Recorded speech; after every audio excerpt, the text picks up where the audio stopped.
Welcome to Luca and Miguel. Enjoy the video. You start by signing into account. Microsoft. Com with the Microsoft ID that pays for OneDrive. Once signed in, go to Services and Subscriptions so you see recurring charges. This is where cancellations live. Make sure your files are backed up locally or to another cloud so you won't lose data when the plan ends. If you use family sharing, check who shares storage. Once that's clear, proceed to the subscription entry and prepare to manage the recurring payment. You'll now cancel the subscription. Click Manage next to the OneDrive or Microsoft 365 plan, then choose Cancel or turn off recurring billing. Read the prompts.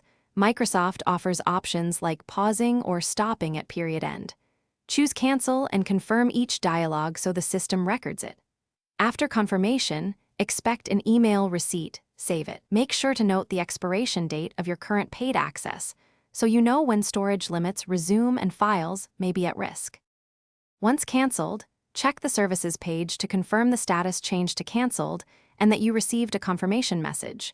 You'll retain paid features until the end date. If your storage will exceed the free quota, delete or move files now to avoid data loss.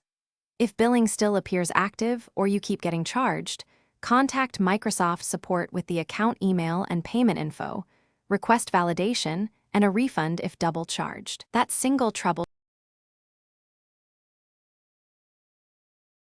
Thanks for watching and please subscribe. It's the best investment you'll ever make.